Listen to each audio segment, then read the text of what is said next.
চেয়ারে কথা হচ্ছিল মিটিংয়ের মতো করেই। এই মিটিংয়েই একজন এসে অভিযোগ জানালেন ইউনুর বিরুদ্ধে। বললেন যে তিনি বলেছেন যে Awami League today or tomorrow ফিরে আসবে। ঠিক এই অভিযোগটি বা এই কথাটি শুনে তাৎক্ষণিক ওই ইউনুকে প্রত্যাহার করার নির্দেশ দিয়ে দিলেন জনপ্রশাসন মন্ত্রণালয়ের সিনিয়র সচিব। কোনো ধরনের তদন্ত হয়নি, কিছু হয়নি। ওই কর্মকর্তা এটি বললেন কিনা সেটা নিয়েও তাকে জিজ্ঞাসা করা হয়নি। ঠিক এভাবে যে আওয়ামী লীগের সংশ্লিষ্টতা বা কেউ এসে অভিযোগ যদি ডক্টর মোহাম্মদ ইউনূসের বিরুদ্ধেও করেন, তাহলে কি তাকেও প্রত্যাহার করে দিবে কিনা, বা ধরেন বর্তমান উপদেষ্টা পরিষদে যারা রয়েছেন তাদেরকেও কি প্রত্যাহার করে দেবে কিনা। এই ঘটনাটি ঘটেছে ফরিদপুরের সুন্দরপুর উপজেলার ইউনোকে একদম টেবিল টকেই প্রত্যাহার করার নির্দেশ দিলেন জনপ্রশাসন মন্ত্রণালয়ের সিনিয়র সচিব মুখলেসুর রহমান। আজকে এই বিষয় নিয়ে কথা বলার জন্য আপনাদের সামনে হাজির হয়েছি আমাদের চ্যানেলের আমরা দুইজন। আমি ফয়জুল ইসলাম, আমি আশরাফ। ঘটনাটি বুধবার। এই বুধবারে আসাতে আমার কাছে খুবই অবাক লাগছে বিষয়টা, যে এই জনপ্রশাসন মন্ত্রণালয়ের যে সংস্কার কমিশনটা আছে, এখানকার যে চেয়ারম্যান রয়েছেন মুইক নামের, তো ওনারা ফরিদপুরে একটা করতেছেন, এই সংস্কার যে তাদের কমিশন সহ এখানকার প্রশাসনের কর্মকর্তা এবং আরো গণ্যমান্য যারা থাকেন তাদেরকে নিয়ে করতেছেন, মিটিং করতেছেন, মত বিনিময়, সবার মতো বা কথা শুনছেন এরকম। সেই কথার মধ্যে এখানে বৈষম্য বিরোধী ছাত্র আন্দোলনের একজন প্রতিনিধিও ছিলেন। প্রতিনিধি অভিযোগ করলেন যে তখন যার বক্তব্যের যখন পার্টটা আসলো, তখন তিনি অভিযোগ করলেন যে আমাদের যে ইউনো রয়েছে সদরপুরের, মানে ফরিদপুর জেলার একটি উপজেলা সদরপুরের আলামিন, ওই ইউনো তাকে একটি কথা বলতে গিয়ে তাকে এরকম বলেছে যে ইউনো, তিনি কিন্তু বলছেন যে ইউনো আমাকে, তার টোনটা এরকম ছিল, তিনি আমাকে বুঝিয়েছেন আওয়ামী লীগ ফিরে আসবে টুডে অর টুমোরো। সেও কিন্তু স্পষ্ট করে বলতে পারেননি, আনিসুর রহমান যিনি ছিলেন, যে স্পষ্ট করে বলতে পারেননি যে ইউনো আমাকে হ্যাঁ এটাই বলেছে।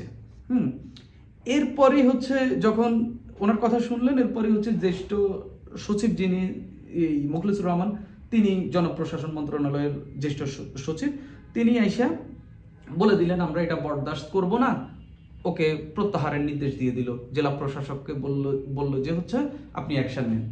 এই যে তার বিরুদ্ধে অভিযোগটা কি বলছেন যে আওয়ামী লীগ ফিরে আসবে। এই যে ধরেন তদন্ত ছাড়া বা আওয়ামী লীগ ফিরে আসবে কি আসবে না এটা কি বলছে কিনা সেটার কোনো কিন্তু প্রমাণ নেই।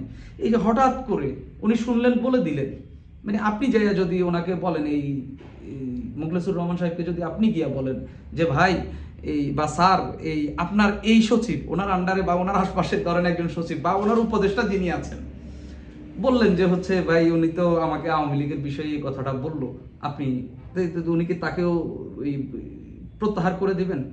কি আপনার কাছে কি মনে হচ্ছে? আমার কাছে খুবই অকওয়ার্ড একটা বিষয় মনে হচ্ছে এটা। এখানে আসলে খুব বেশি অবাক হওয়ার কিছু নেই। আচ্ছা, আমরা যদি আমলা যন্ত্রের যে চরিত্র সেটা যদি বিবেচনা করি, তাহলে এখানে খুব অবাক হওয়ার মতো কিছু নাই। এটা ঘটতেছে আসলে, আপনি যদি এখন গিয়ে বলেন কারো বিরুদ্ধে যত বড়ই অভিযোগ থাকুক, প্রমাণ থাকুক, তখন আপনাকে হাইকোর্ট দেখিয়ে দেবে। কিন্তু ওইখানে এটা কেন করছে? এটা করা হয়েছে এই কারণে, এখন বিরোধী শক্তি বা অভ্যুত্থানের শক্তি হিসেবে ছাত্রদের এক ধরনের ক্ষমতা রয়েছে। ছাত্ররা সরাসরি রাষ্ট্রযন্ত্রে না থাকলেও তাদের যে মাঠের যে ক্ষমতা, সেটার কাছে আমরা সেটাকে তুষ্ট করার এক ধরনের প্রচেষ্টা তাদের মধ্যে আছে। যেহেতু এখানে একজন বৈষম্য বিরোধী ছাত্র আন্দোলনের একজন প্রতিনিধি বলছে, অভিযোগ করছে, তো ওনারা যে নিজেরা কর্ম সেটা প্রমাণ করতে গিয়ে এই কাজটা করে ফেলছে। এখন আপনি যদি একজন ভুক্তভোগী হন, আপনি যদি কোনো একজন আমলার, একজন ইউনো তো অনেক বড় ইউনো না, আপনি যদি একজন চতুর্থ শ্রেণীর কর্মচারীর বিরুদ্ধে কোনো অভিযোগ নিয়ে যান, দেখবেন আপনাকে পদে পদে ঘুরতে হচ্ছে। তখন দেখবেন যে তাদের কত আইন, কত বিধি। তখন আপনার ওই অভিযোগটাই, যদি আপনি তো সচিব, জনপ্রশাসনের সচিব, আপনার ওই অভিযোগটা ডিসি পর্যন্তই যাবে না, কারণ ওরা আপনাকে একের পর এক দেখাবে, ওইখানে যাও সেখানে যাও। হ্যাঁ, কিন্তু এখানে এটা ঘটতেছে না। যে তদন্ত ছাড়া সেটা তো কোনো বিচারই হয় না। ধরেন আমি যদি একটা গ্রামের সালিশি বিবেচনা করি, যে একজন আপনার কাছে একজনের বিরুদ্ধে অভিযোগ নিয়ে আসছে, তারপর আপনি ওই অভিযুক্তের কথা না শুনে, একটা তো ফর্মাল ইয়ে হচ্ছে যে এটা কারণ দর্শানো, যে এ ধরনের কোনো পদক্ষেপ নেওয়ার আগে কারণ দর্শানোর একটা ইয়ে করা যায় যে এটা কেন বলছেন আপনি কারণ দর্শান। তখন তো ওই কর্মকর্তার সুযোগটা ইউনো সুযোগ পাইতো যে আসলে সে বলছে কি বলছে না। ইউনো কিন্তু বলছে যে হচ্ছে আমি এরকম কোনো কথাই বলিনি। হ্যাঁ, সেটা সংবাদে দেখেছি, আমিও দেখেছি, সেটা উনি অস্বীকার করছেন। এখন অস্বীকার বলতে মানে তিনি বলছেন যে এটা মানে অস্বীকার তো তখনই হবে যখন হচ্ছে আসলে তিনি আসলে বলে থেকে স্বীকার এটা করছেন তো না। আসলে প্রমাণ। এখন নাসির নামের যে ছাত্র, সম্ভবত ওনার নাম নাসির, উনি যে আনিস হুম। আনিস যে অভিযোগটা করছেন সেটার কোনো সাক্ষী বা প্রমাণ নাই, কোনো রেকর্ডও নাই। রেকর্ড এখন উনাদের মধ্যে আগের কোনো দ্বন্দ্ব আছে কিনা, বা সেটা কোনো কারণে ওইখানকার বৈষম্য বিরোধীরা ওই ইউএনের উপর কোনো ক্ষুব্ধ কিনা, এগুলো যেমন হয় আমাদের সোসাইটিতে বা আমাদের সমাজে, এগুলো আপনার সঙ্গে আমার একটা বিরোধ আছে, আমি একটা জায়গায় সুযোগ আছে, ক্ষমতার সুযোগ আছে, আমি একটা বলে দিলাম, অভিযোগ করলাম, আপনাকে একটা শাস্তি হয়ে গেল।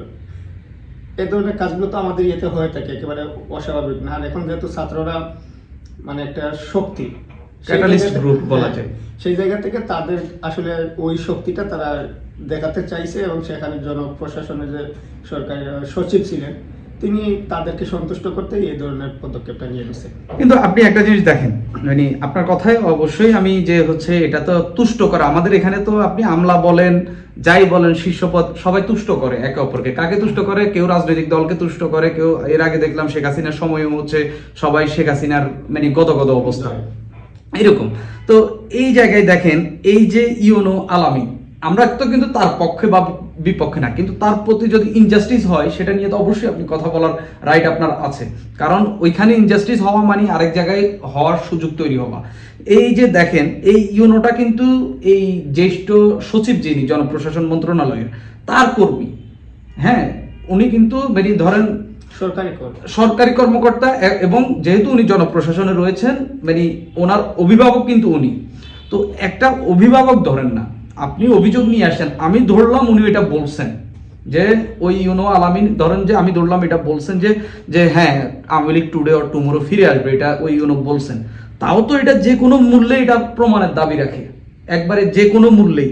এখন একজন অভিভাবক হয়েও তিনি এই জ্যেষ্ঠ সচিব কিন্তু একদিনে হন না, নানান চড়াই উতরাইয়ের পর তার উপর আপনি এই গণ অভ্যুত্থানের পর আপনি জ্যেষ্ঠ সচিব হয়েছেন, এবং তার মানে আপনার মধ্যে ক্যালিবার রয়েছে, আপনার মধ্যে রাজনৈতিক যে নিরপেক্ষতা সেটি থাকলেও থাকতে পারে।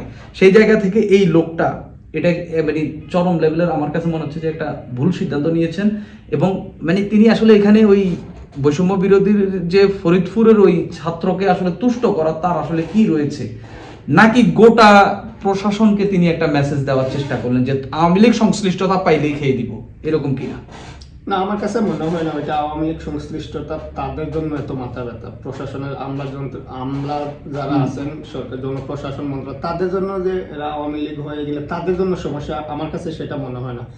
কারণ হচ্ছে এই এখন যারা আছে ইউএনও আছে, ডিসিরা আছে, এরা তো আর হচ্ছে আজকে নিয়োগ পায় নাই, বা একেবারে 20 বছর আগের নিয়োগ পাওয়া না। এদের অনেকেই তো হচ্ছে গত 15-16 বছরের মধ্যে নিয়োগ পাইছে, তারা তো আওয়ামী লীগ আমলে নিয়োগ পাইছে। এবং আমরা বিভিন্ন সময় যেসব শুনেছি যে আওয়ামী লীগের আমলে যেভাবে স্বজনপ্রীতি বা দলীয়করণ করে নিয়োগ দেওয়া হয়েছে, তাহলে সেটা যদি ওই সময়কার অভিযোগটা যদি সত্যি হয়, তাহলে এখানকার তো প্রশাসন যন্ত্রটা পুরোটাই আওয়ামী লীগের তৈরি, এটা আমরা বলতে পারি।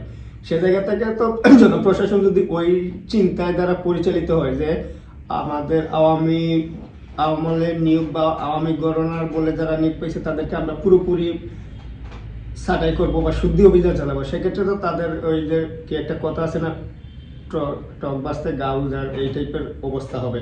আমার কাছে ওইটা মনে হয়। আমরা এর আগে দেখলাম হচ্ছে যে লালমনিরহাটের যে ঘটনাটা ঘটলো আর কি উর্মির ক্ষেত্রে কিন্তু প্রকাশ্যে তিনি হচ্ছে অবস্থান নিয়ে নিয়েছেন যে তিনি আওয়ামী লীগ এবং হচ্ছে আওয়ামী লীগের পক্ষে, এবং এই যে আবু সাইদের যে হত্যাকাণ্ড সেটা নিয়ে বিভ্রান্তিকর মন্তব্য দিয়েছেন। তার ক্ষেত্রে বিতর্ক উঠলেও হচ্ছে মানে অন্তত একটা গ্রহণযোগ্যতা আসছে যে ঠিকই আছে, যে আপনি একটা বিপ্লবকে এভাবে বলতে পারেন না। কিন্তু এই জায়গায় আসলে আমি মনে করি, এবং আপনার কথাও যেটা স্পষ্ট হলো যে তদন্ত আসলে অবশ্যই দাবি রাখে, কারণ আপনি একজন কর্মকর্তাকে এভাবে কারণ প্রত্যাহারের নির্দেশ কিন্তু তাৎক্ষণিক দেওয়া হয়েছে। এটা এক ধরনের হিরোইজমের মতো হয়ে গেছে। কিরকম যে উনি এখানে শুনছেন আনিস সাহেব ওই পাশ থেকে বক্তব্য দিচ্ছেন বা সামনে বক্তব্য দিচ্ছেন, এই পাশ থেকে মুখলেস সাহেব বলে ফেললেন যে এটা বরদাস্ত করবো না। এই জেলা প্রশাসককে বললেন যে আপনি নেন, মানে আমি নির্দেশ দিচ্ছি আপনি ওনাকে প্রত্যাহার করেন। তার মানে এটা কিন্তু এক ধরনের প্রত্যাহার হয়ে গেছে, যদি এখনো প্রজ্ঞাপন বা ওই কাগজপত্রের চালাচালি বিষয় এখনো নিশ্চিত হওয়া যায়নি। তো এই যে এটা করে আসলে এই সরকার নতুন একটি বা হচ্ছে এই সরকারের একজন বড় কর্মকর্তা আমার কাছে মনে হচ্ছে যে একটা নতুন বিতর্কের তৈরি করেছে। মানে এই যে ধরেন এভাবে কি প্রশাসন, আপনি যেটা বললেন যে হচ্ছে শোকজ করতে পারে, একটা তদন্ত হইতে পারে, হ্যাঁ, আর এমন না যে এটা হত্যাকাণ্ডের মতো অভিযোগ। অবশ্যই একটা সরকারি কর্মকর্তা এভাবে হচ্ছে স্ট্যান্ড নিতে পারে না, ঠিক না? তার কাজ তো হচ্ছে তার উপজেলা সামলানো এবং উপজেলার সঙ্গে কেন্দ্রের সংযোগ তৈরি করা। সে জায়গায় তিনি পলিটিক্যাল দলের অবস্থান কখনোই নিতে পারেন না। এই যে এর মাধ্যমে মানে শেষ, যদি আপনি এই বিষয়ে কিছু বলেন যে আসলে কি এটা আসলে কি বলবেন আপনি, অতি উৎসাহ ছাড়া এটা কিছু বলার আসলে ওই অর্থের সুযোগ নাই। এখানে হচ্ছে আমরা তিনি অতি উৎসাহী হয়ে এই কাজটা করছেন, নিজে যে কর্মতৎপর, নিজে যে কাজ করতেছেন সেটা ওই মিটিংয়ে প্রমাণ করার জন্যই আসলে এই ধরনের উদ্যোগটা নিয়েছেন। আপনার কি মনে হয় এখানে আসলে ওই সচিব, তিনি যদি জ্যেষ্ঠ সচিব উনি যদি এই নির্দেশটা না দিতেন তাহলে ওইখানে বৈষম্য বিরোধী ছাত্র আন্দোলনের প্রতিনিধি যারা ছিলেন তারা কি করতেন? এখন দেখেন এখানে কিন্তু অনেকগুলো অপশন রয়েছে। অনেকগুলো অপশন কেমন, যে জেলা প্রশাসককে যদি বলতেন যে এটা তদন্ত করো, আগামী 3 দিনের মধ্যে এটার প্রতিবেদন দিবেন, যদি এটা সত্য হয়, হ্যাঁ, মানে সবচেয়ে পসিবল বেস্ট অপশন আমার কাছে যেটা সত্য হয়, তাহলে ওনাকে এখান থেকে প্রত্যাহার করা হবে বা ওনাকে যে কোনো একটা ওনার বিষয়ে সিদ্ধান্ত নেওয়া হবে। এটা বললে আপনি যিনি অভিযোগ জানিয়েছেন তিনিও শান্ত থাকতেন, কারণ আপনি তো প্রসেসের বাইরে যেতে পারবেন না। হ্যাঁ, কারণ এখন ধরেন আপনি এখানে একটু থামাই তো, সেটা একটা কথা প্রচলিত আছে আমাদের দেশে যে আইন বা নিয়ম সেগুলো সবগুলো হচ্ছে দুর্বলের জন্য, সবলের জন্য এগুলো কিছু প্রয়োজন হয় না, এগুলো কখনো কোনো বাধা হয়ে দাঁড়ায় না। এইটাকে এই ঘটনার সঙ্গে কি কোনোভাবে রিলেট করতে পারবেন? না, ইউনোকে আমি কোনোভাবেই দুর্বল দেখবো না। এই ক্ষেত্রে দুর্বল একজন মুখ্য সচিবের তুলনায় একজন ইউনো ক্ষমতার পদ সব দিক দিয়ে দুর্বল না, সেটা ঠিক আছে, কিন্তু ইউনোটা তো একজন সরকারি কর্মকর্তা সবার আগে পক্ষটা নিবে সরকারি কর্মকর্তা, কিন্তু উনি এই জায়গায় মানে ধরেন যে তদন্ত ছাড়া সেহেতু তিনি একটা পক্ষ নিয়েছেন, তিনি বিচার করেননি, তিনি পক্ষ নিয়ে একটা রায় দিয়ে বা একটা নির্দেশ দিলেন। এই জায়গায় দেখেন ওই ওই সিনিয়র সচিবের আসলে আর কি পাওয়ার আছে? ওই লোকটা তো আমলাতন্ত্রের একদম সর্বোচ্চ পর্যায়ে চলে গেছেন। হয়তো তিনি মুখ্য সচিব, মানে মন্ত্রী পরিষদ সচিব যেটাকে বলে, বা হচ্ছে মুখ্য সচিব, যে কোনো কিছু হইতে পারে না। মানে আমার কাছে মনে হচ্ছে সেভ একটা তুষ্ট করা বা একটা হচ্ছে করা, মানে এই ছাড়া সেখানে যে মানে উনি এই সিদ্ধান্ত না দিলে যে হচ্ছে ওইখানে একটা আন্দোলন তৈরি হয়ে যেত, এরকম কোনো কিছু আমার কাছে মনে হয়নি। একটু উল্টে একটু প্রশ্ন করি, সেটা হচ্ছে যে এর মধ্যে দিয়ে কি ওই সচিব এই এক ধরনের একটা পরিস্থিতি তৈরি করলে না ছাত্ররা যা চাইবে তা হবে? এটার এক ধরনের পরিস্থিতি অবশ্যই ঠিক আছে, কিন্তু আপনি দেখেন ছাত্ররা আবার সর্বোচ্চ পর্যায়ে অনেক কিছু চাইলো কিন্তু সেগুলো পায়নি। কিন্তু এই জায়গায় আপনি এখানে এটা তো একটা ধরেন এটাকে কি বলে, স্থানিক একটা ক্রিয়া বলতে পারেন। ধরেন এক জায়গায় একটা কথা উঠেছে, সেটার তাৎক্ষণিক একটা প্রতিক্রিয়া আসলো, কিন্তু বৈষম্য বিরোধীর একজন মানে ওকে যদি আপনি, আমার প্রশ্নটা এই স্থানিক কেন্দ্রিক এই পদক্ষেপের মাধ্যমে মুখ্য সচিব কি এটাই ইঙ্গিত দিলেন না যে ছাত্ররা যা চাইবে তা হবে? ওনার এই সিদ্ধান্তে মানে অন্তত এই পার্টিকুলার সিদ্ধান্তটাতে এটা স্পষ্ট যে হচ্ছে ছাত্ররা যা চাইবে তাই হবে, অন্তত ওনার কাছে। কিন্তু ছাত্ররা অনেক জায়গায় তাদের অনেক আমরা দেখেছি জাতীয় ক্ষেত্রে অনেক জায়গায় অনেক কিছু পাননি। কিন্তু আমার কাছে মনে হচ্ছে ওনার এটা একদমই একটা উদ্দেশ্যমূলক মানে সিদ্ধান্ত, নির্দেশনা মনে হয়েছে। এটা মানে আমি একেবারে কোনোভাবে এটা নিতে পারিনি, কারণ হচ্ছে আপনি অপরাধীকেও আপনি বিনা বিচারে শাস্তি দিতে পারবেন না। এটা মানে এখন তার অপরাধ ধরেন এটা তো একদম হত্যাকাণ্ড না যে নগদে আপনি তাকে যে ভাই তোমার এখানে তুমি এই হত্যাকাণ্ডে অংশ নিছো, তোমাকে আমি এখনই প্রত্যাহার করব, পরে বিচার করব, এটা এমন কোনো ঘটনাই না। যে বা হচ্ছে এমন কোনো তদন্তও না যেখানে হচ্ছে ইউনো খুব প্রভাব খাটাবে। কারণ এই ঘটনার সঙ্গে সংযুক্ত হচ্ছে বৈষম্য বিরোধী ছাত্র আন্দোলন। ইউনো কিভাবে প্রভাব খাটিয়ে এখন ইউনোর ঘাড়ে কয়টা মাথা?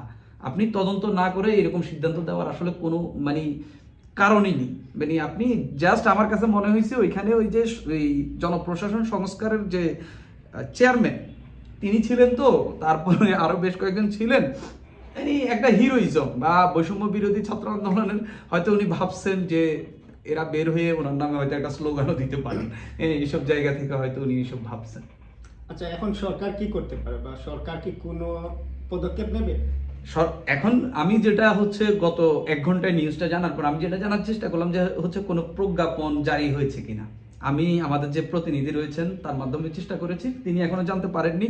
আমি প্রথম আলোর নিউজটাও পড়েছি বা আরো দুই একটা গণমাধ্যমের নিউজও পড়েছি, আসলে এখনো প্রজ্ঞাপন জারি হয়নি বা হচ্ছে এটা নিয়ে যে পেপার ওয়ার্ক যেটা এটা এখনো হয়নি। তো আমার মনে হয় না এখানে যে এই মুখ্য সচিব না সরি সিনিয়র সচিব যিনি মোখলেসুর রহমান যিনি নির্দেশটা দিয়েছেন তিনি মানে ফল্ট হবেন এরকম আমার মনে হচ্ছে না। উনি যেটা বলে এসেছেন আমার কাছে কেন জানি মনে হচ্ছে ওইটাই হবে। কারণ অভিযোগটা যত যাই বলেন এখনকার এই সময়ে হত্যাকাণ্ডের চেয়েও বড় অভিযোগ হচ্ছে যে আপনি আওয়ামী লীগের দোসর বা আপনার সামহাও আপনার আওয়ামী লীগ কানেকশন রয়েছে বা হচ্ছে আপনার আওয়ামী লীগের প্রতি একটু ভালোবাসা রয়েছে। এটা এখন হত্যাকাণ্ডের চেয়ে বড় অপরাধ হিসেবে আমাদের সমাজে আমি একটু প্রতিষ্ঠিত। থামাই আপনাকে, সেটা হচ্ছে এখানে ওইটা গুরুত্ব নিয়ে কোনো ইয়ে নাই, কিন্তু এখন যেহেতু এটা বিভিন্ন খবরে এসেছে, জাতীয় গণমাধ্যমে বিষয়টা গুরুত্ব সহকারে প্রকাশ পাচ্ছে, যেখানে তদন্ত না করার বিষয়টা স্পষ্ট হচ্ছে, সেখানে এটাকে একটা বিতর্কই বলতে পারেন যে সমালোচনা, বড় ধরনের সমালোচনা। সেক্ষেত্রে কি সরকার কোন এটা তদন্তের উদ্যোগ না নিয়ে কি ওই সচিবের সিদ্ধান্তটাই বাস্তবায়ন করবে?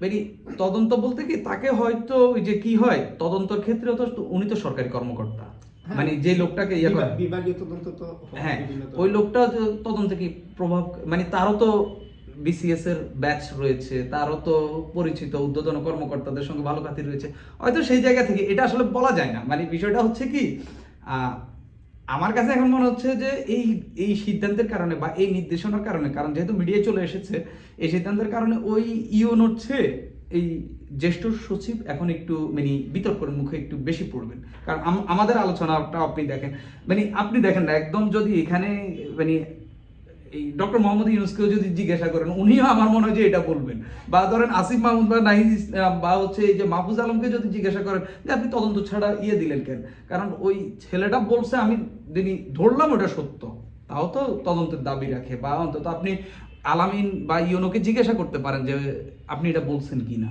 হ্যাঁ, আপনি তো যেহেতু আমলাতন্ত্র চালান দীর্ঘদিন ধরে, আপনি তো বুঝতে পারবেন যে আসলে তার উত্তরেই বুঝতে পারবেন যে আসলে এই লোকটা কি আসলে এটা বলছে কিনা। ধন্যবাদ, আজকে আমরা শেষ করি, অনেক কথা বলে ফেলছি। আচ্ছা, আপনি শেষ করেন। না কথা তো বলতে হবে, কথা না বললে কেমনে হবে আমাদের কথাই হবে। কথা ছাড়া তো আসলে মানে আমরাও শিখছি, আমাদের দর্শকদেরকেও আমরা বলার চেষ্টা করছি। আপনারা ভালো থাকবেন। আর আমাদের ভিডিও কেমন হচ্ছে, আমরা দুজন কেমন কথা বলছি, উনি ভালো বলে না আমি ভালো বলি, আমার মনে হয় উনি ভালো বলে। হ্যাঁ, উনি যদি ভালো বলে আমি নিশ্চিত তোমার পক্ষে ভোট বেশি পড়বে। না না না আমার ভোট আপনার পক্ষে। হ্যাঁ, ধরেন আপনি একজনকে চেয়ারম্যান বানাইছেন বা প্রধানমন্ত্রী বানাইছেন, প্রধানমন্ত্রী আপনার পক্ষে, তার মানে পুরো ওই সমর্থন পুরোটাই আপনার পক্ষে চলে গেছে। সুপ্রিয় দর্শক, আজ এই পর্যন্তই। আবারও নতুন কোনো টপিক নিয়ে আপনাদের সামনে হাজির হব আমরা দুজন। আমি ফয়জুল ইসলাম, উনি আরশাদ আলী। নাম ভুলে যাই, মনে হয় যে মাঝে মাঝে মনে হয় আমি আরশাদ আলী, আমি ফয়জুল ইসলাম। আজ এই পর্যন্তই।